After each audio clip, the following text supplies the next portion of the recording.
Hello everybody, welcome back to TNL. Today we have a special episode for you guys. We have Daisy Frias. She's going to be playing the piano and she's also going to be singing. So stay tuned. Welcome back to another interview. I'm here with Daisy Frias, and we're just going to be talking about everything that makes Daisy the wonderful musician she is. Thank you. Of course, of course. Now, first, let's talk about oh my goodness, what instruments do you play? So I play piano, violin, guitar, and cello. What's your favorite instrument out of the four?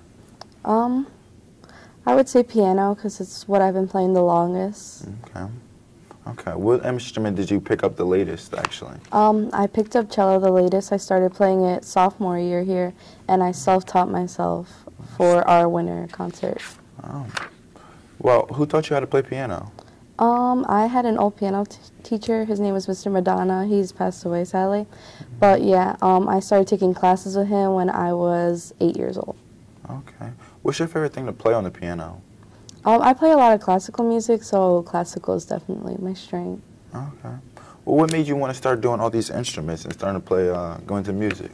So with piano, I saw how quickly I was like getting everything and how much I liked it. So I just wanted to expand my abilities to other instruments. Okay. Well, when did you, you say you started earlier with a old piano teacher. When did you start singing? I've pretty much been singing since I was like 3 or 4. I know that's like a basic answer that everyone says. But yeah, I really did start singing when I was like 3 or 4. And then I got into choirs at church and school. And then it wasn't really till high school that I really thought, this is my main instrument, and I love it so much. Okay. Well, what made you want to what made you want to start singing?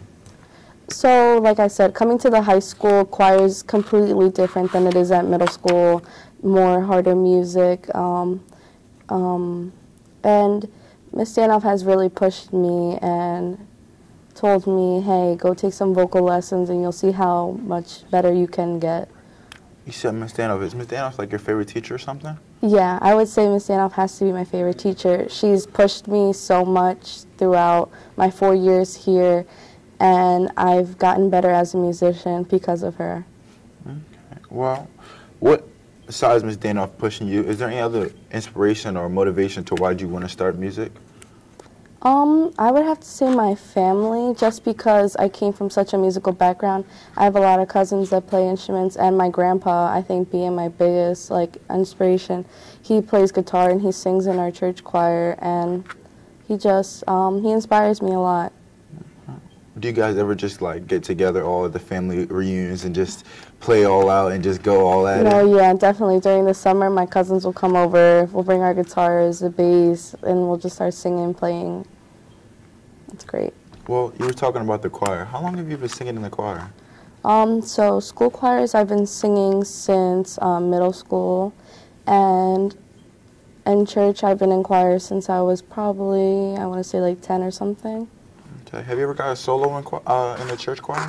Yeah, I cantor a lot in church, and I've gotten solos here at school too. Okay. What was it like your first time having a solo? Because I know it can get pretty nervous, being in front of everybody with the lights on. Yeah. But what was it like first time? So my first time I was really shaky, and everything I sung was really shaky, but the more practice you get and the more you do it, I think it's more natural. Okay. What was it? When was the first time you actually did your solo? When was the first time you did it? I want to say I was either 9 or 10. It was in church, and I had to get up and sing by myself. Yeah. All right. Well, what are your plans next year? My plans next year are to go to college. I'm not decided yet, so we'll see. And I want to study music therapy. Music therapy. What is that actually? So music therapy is working with special needs kids, elders, premature babies, and you kind of use that power of music as a healing. So you want to continue with music to influence others and to make it all right. Yeah, definitely. What do you like better, vocal or instruments? I would have to say vocal, because people really underrate how difficult it is being a vocalist. People think it's just, oh, you're going to sing, but it's really not that. Mm-hmm. What was your practice routine for singing? For singing, I just do a couple warm-ups on the piano, and I don't run through songs. I just do like certain sections of the song. What do you mean by that? So it's not really practicing a song if you're going all through it. I just focus on the sections that I think I could be better at. Okay. Well, what is your favorite song right now, I would say?